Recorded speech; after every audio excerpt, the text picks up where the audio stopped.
Okay, this is Rhythm Shift back with another toy review. Today I'm taking a look at the Hasbro G.I. Joe Classified Snake Eyes figure. So this is a figure that, let me say first and foremost off the bat, G.I. Joe was one of the things that I was really into as a child. My older brother was into it before me, and he had quite a few of the G.I. Joe figures, and that kind of got me into collecting some of them too. And Snake Eyes has always been a favourite of mine. I know he's a fan favourite, but when I found out that Hasbro was putting out 6-inch G.I. Joe figures, it was this figure that really made me want to jump on the line because, I mean, having a 6-inch figure of the vintage V2 Snake Eyes figure was, well, I couldn't pass up on that, man, because Snake Eyes was definitely one of the coolest figures from the original Real American Hero toy line. And this particular version, the V2 version, Snake Eyes with the visor, I mean, this is the iconic Snake Eyes look for me. I mean, I also like the Commando look too, but this one's, for me, this is the definitive Snake Eyes. So I was trying to track this one down, but I had a bit of difficulty finding it when it was first released. And now in the long run, I'm actually a lot happier that I didn't get the first release, or should I say the second release, because the first release of this figure was the SCDD, what am I saying? San Diego Comic Con SDCC, right? Collector's edition, which had the nice box art and came with a plethora of weapons, much more than you get in the regular release. But I didn't get that version, and I'm glad I didn't, because I didn't like the way he wasn't. There's some variation in his color scheme. Like for example, his visor was silver, I think, and parts of brown on his suit, and I wasn't really feeling that too tough. Then they done the regular release of the first wave, which was Duke, Roadblock, Scarlet, Snake Eyes, and Destro. I believe that was the first wave. Now the first release of Snake Eyes had a little red dot on his visor, and I didn't like that at all. So I didn't get that first release. But then Hasbro, after receiving feedback from fans, they started to redeco the Wave 1 figures, and this is the version I've picked up. So I'm really happy with this one, because he doesn't have the red dot in his visor, but it's still the same sculpt overall.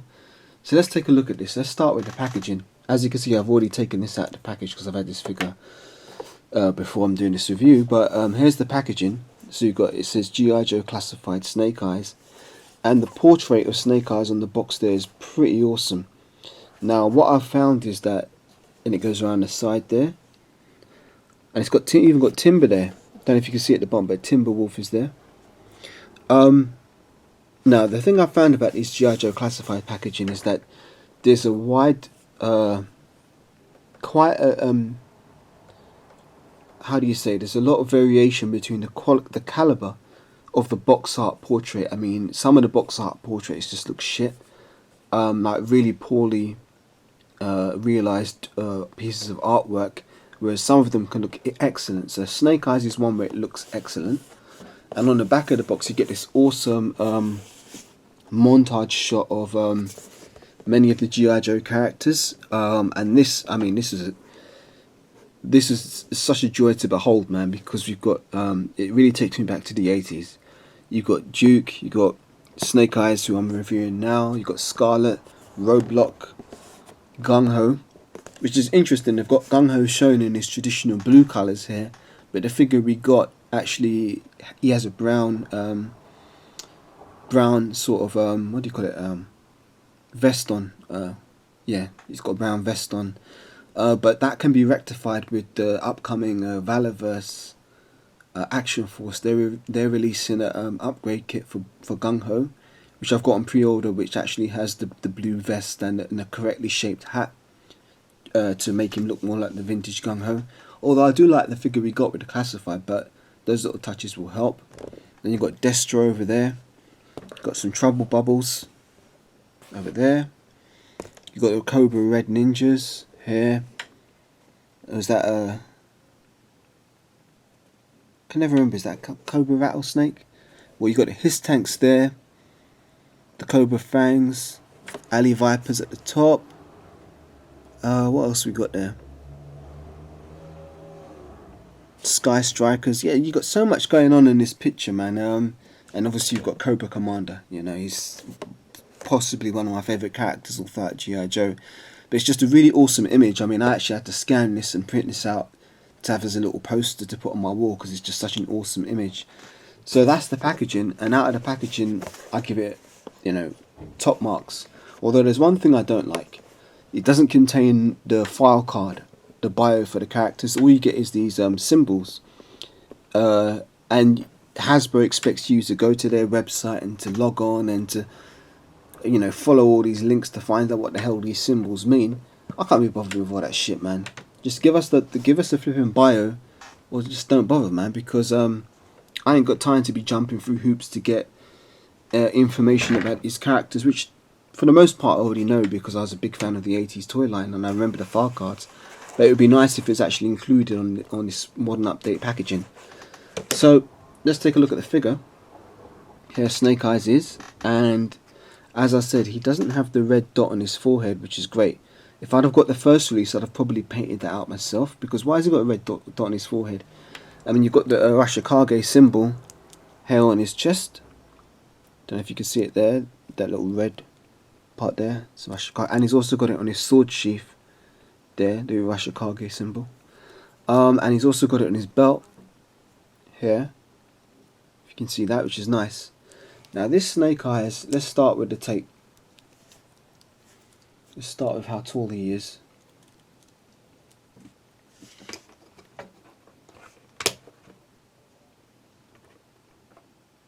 I just pose him to stand. So height wise, he stands at 6 and so forgive me, maybe about 6 1/4 inches tall, which is fine. Perfect height for him for a 6-inch scale figure. And let's go over the articulation. So articulation wise, he has a head which can turn left and right, look up that far, down that far, and this head sculpt is just brilliant, man. This is the way Snake Eyes I feel should look. And in terms of his head sculpt, they've improved over the 80s version, because the 80s version you could see his mouth, his lips through the mask. They haven't done that here. They've given it a nice straight finish, and there's just some little holes in there where you can see where he breathes through the mask. This is a brilliant Snake Eyes head sculpt. I really like this a lot. So as I said, he can move his head fine. Look down a little bit. For his shoulders, first of all, he can rotate at the shoulder up 360. He's got a butterfly joint, so you can actually move his arms inward, which is great when you're holding his sword. He's got an upper bicep cut there, so you can rotate the arm. He has double hinged elbows, so they can bend that far, which is great. The wrist has, on the left hand, it has an up and down motion, like that. And on the right hand, it has an up and down motion too. So both hands have up and down motion, which is good for holding his sword. He has an ab crunch, which can go that far forward, and can go back quite far indeed. Yeah. He has a waist rotation, but on my figure it's a bit stiff. Well, it was stiff. I had to work the joint, but you can rotate at the waist. Still a bit stiff. Now for leg articulation, he can kick forward this far, which is great. Legs can go back about that far, which is okay. Not that far, because the bottom hinders the leg. Outwards they can kick pretty much to the full splits, like that, which is great. Now he has drop down hinges on the legs, like most of these figures. If you pull the legs down, you can actually get further range of outward motion for them. That's really cool. And I think that would be a good feature, that if Hasbro would include that on the Power Rangers Lightning figures, but it is what it is. For leg, he's got an upper thigh cut to rotate in and out like that. He has double hinged knees which can bend that deep, which is great, so you can do jumping knee strikes, tiger knees. Oh, there we go. Exactly what I didn't want to happen, but it's okay, I got it. I can see where this is. I'll talk about that in a minute. So he has a upper thigh, so lower leg boot cut articulation, you can rotate there. Then he has ankles which can go up and down, and they can pivot side to side. So he's got a lot of articulation, exactly what you'd want from a figure at this 6-inch scale. So articulation wise, he's just brilliant. You know, I've got no problems there. Now the part where I do have problems is his accessories. So let me take his accessories off and we'll talk about them one by one. So this is the real problem of this G.I. Joe classified line I found. Hasbro is gradually starting to improve upon it, but yeah, because this is one of the earlier figures, this problem really is very prominent. So I've taken all his weapons off, and we're going to talk about them one by one. Let's put Snake Eyes here.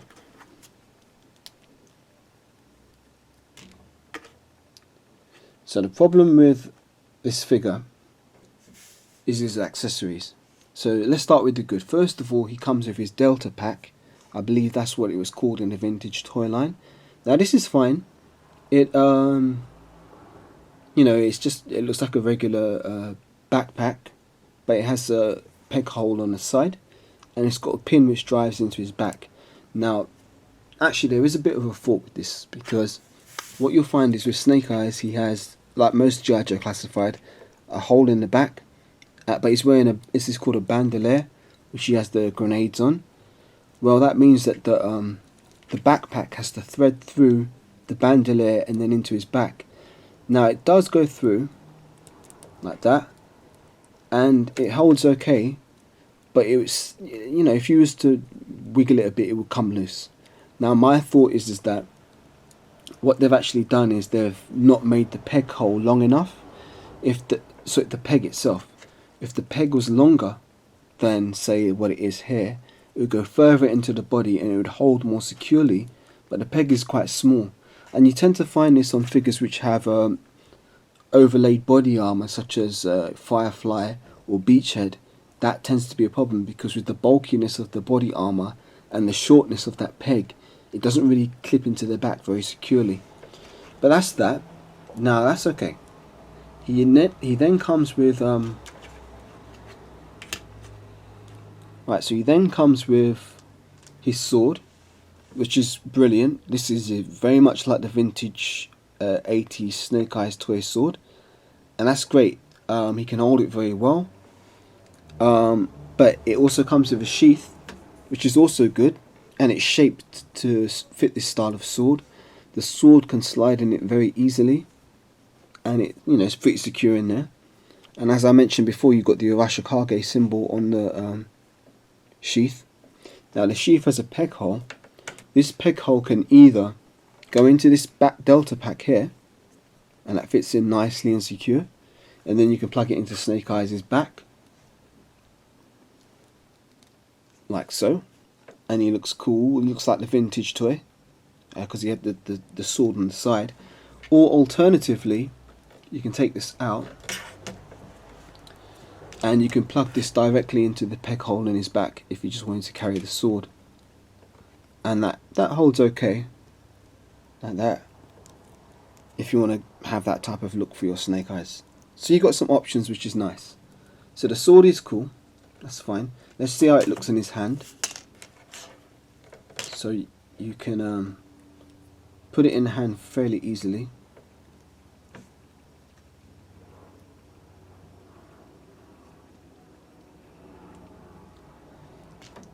That's how he looks holding the sword in one hand. You can't dual wield it because the handle isn't long enough for him to hold it with, actually. But actually maybe he can. No, I don't think it just doesn't really fit too good. the sword doesn't really... Actually, hang on, I might be wrong. But because of the shape of the bottom of the hilt, it doesn't really fit into a two-handed pose so well. But you can do things like this to make it look like he's holding it with two hands. Now you can do that type of pose to make it look like he's holding the sword. But generally speaking, the sword is cool. I've got no problems with it. No problems with it at all in terms of how it's sculpted and how it looks in his hand. I think it looks great. So there's his sword. The next accessory you get is now here's where the problems begin. Next accessory is a machine gun, or what is supposed to be a machine gun. Now I don't know why on earth they've included this as a weapon. This doesn't even look like a real gun. And Snake Eyes V2 in the 80s came with the Uzi. This does not look like an Uzi. This looks like a Nerf gun, as a lot of people have said. Furthermore, it's got a huge hole in the top of the gun. It doesn't look like a real world weapon. And for me as a child, one of the great aspects of collecting G.I. Joe as a child was the various weapons that the characters came with. Like if they came with shotguns or handguns or rifles or chainsaws or swords or bows and arrows or whatever they came with, it was always fun to look at the weapons and be like, oh, what does he do with this? Or, you know, and actually tie it to a real world weapon. This is just some piece of shit, man. It doesn't even, the sculpting is weak, and it's got a huge hole in the top, and it doesn't even look like a gun.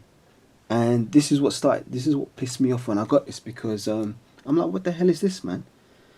And in his hand, okay, the handle fits in his hand fairly well, no problem there, but it just doesn't look like a gun. It just looks like a water pistol or, as I said, a Nerf gun. So I don't know why Hasbro have done this. Whoever was on the design team who made this choice, it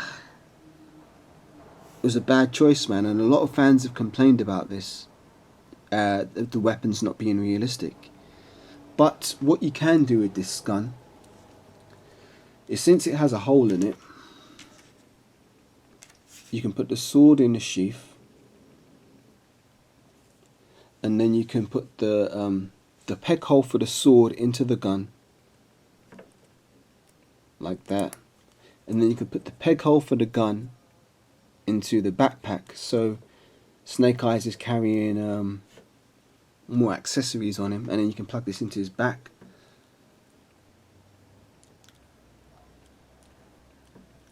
So whoever it was who was designing this, rather than actually make a weapon that looked realistic, thought, oh well, let's put a hole in it so he can store it on his back like that, which is okay, but it's still a shit gun.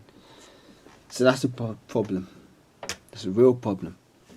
Now the next thing is that it didn't end there. He has this sidearm, which is supposed to be a handgun, and the handgun has a huge hole in it too. I mean, that does not look realistic at all. I mean, come on, man, what the hell is this?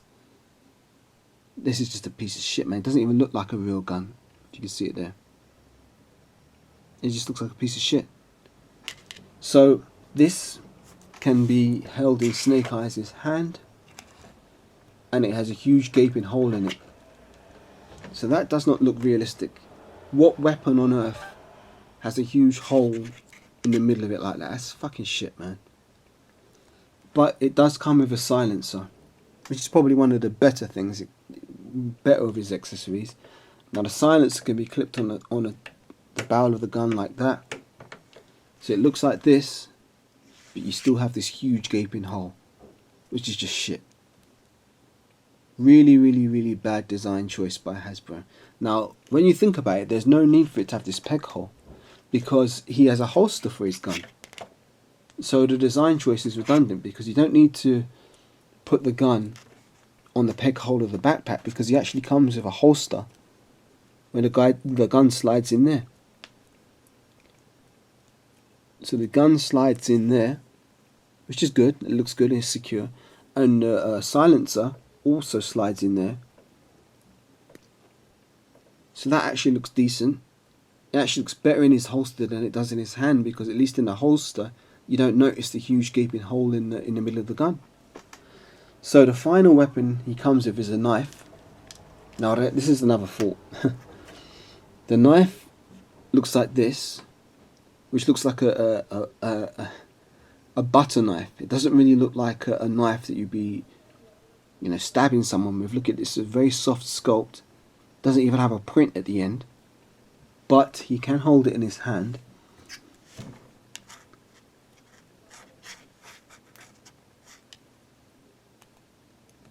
There. He can hold it in his hand. Forgive me, bear with me.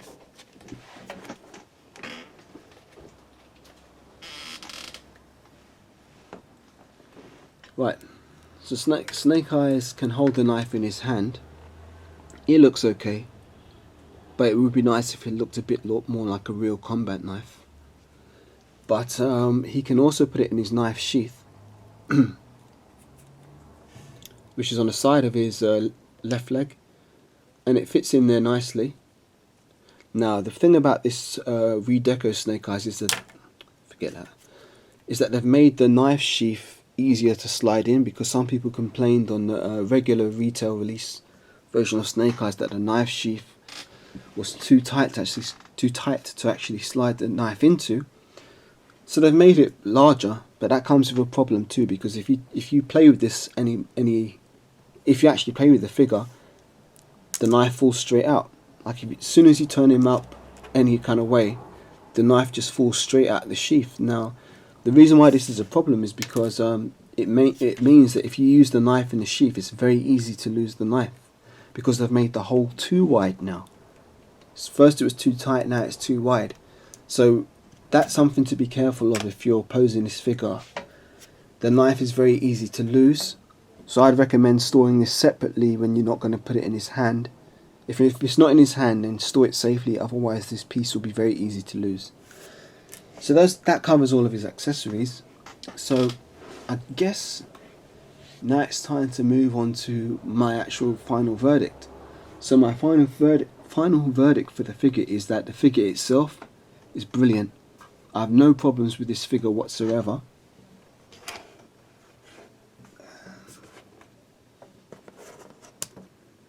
This figure's brilliant. I've got no problems with the figure whatsoever. His sculpt is brilliant. His articulation is brilliant. The only trouble I have is with his accessories, and mainly with the guns, because the guns don't look like real world weapons. Now this isn't a fault that's just unique to Snake Eyes. This is a fault which plagued characters like Roadblock, Gung-Ho,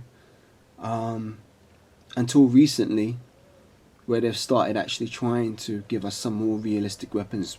Starting with the heavy artillery Roadblock, they've actually started to try and give us weapons that more resemble real world actual guns, which is cool. So I guess I'll do some comparisons. Let me get a couple of figures here. Let's do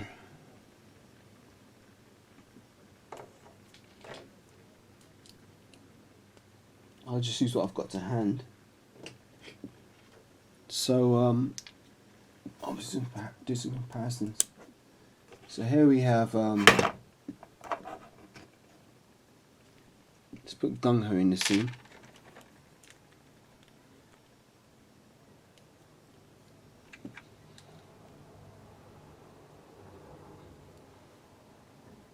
So here's Snake Eyes alongside Gung-Ho. As you can see, Gung-Ho is a much taller figure, which is cool. I like the way they look together. Here's Storm Shadow. This is the Amazon exclusive Arctic Storm Shadow.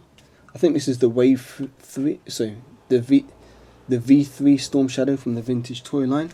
And I've got to say, when I first saw the Storm Shadow, I wasn't really very impressed with it.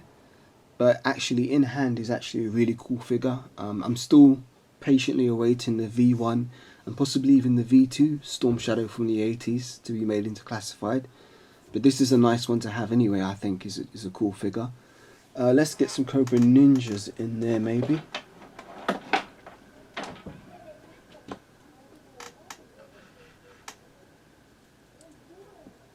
Now the Cobra Ninja mould uses pretty much the same buck as the Snake Eyes mould, so it's going to be very similar in terms of how it looks. So take Gung Ho out and put a Red Ninja in there. If he stands up.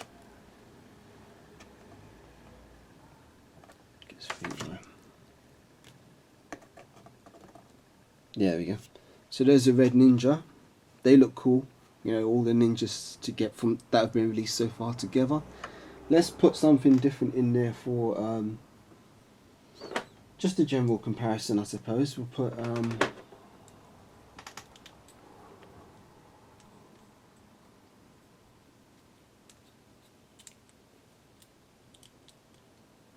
if you want to cross your toy lines, you can do that very well. Here's a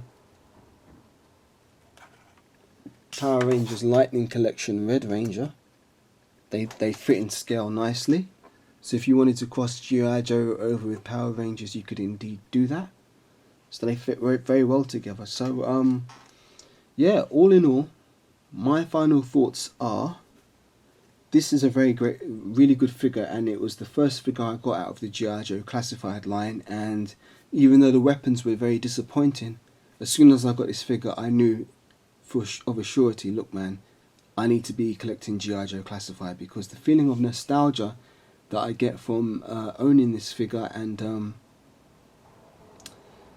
you know, it really takes me back to my childhood, man, and that's great. The only downside is that the weapon sculpts are very poor, but with things such as Valorverse weapons packs on the horizon, and also Hasbro now making more of an effort to provide collectors with realistic looking weapons, I think things are on the up in the terms of like we've got a lot more to look forward to, because they've heard the fans' complaints.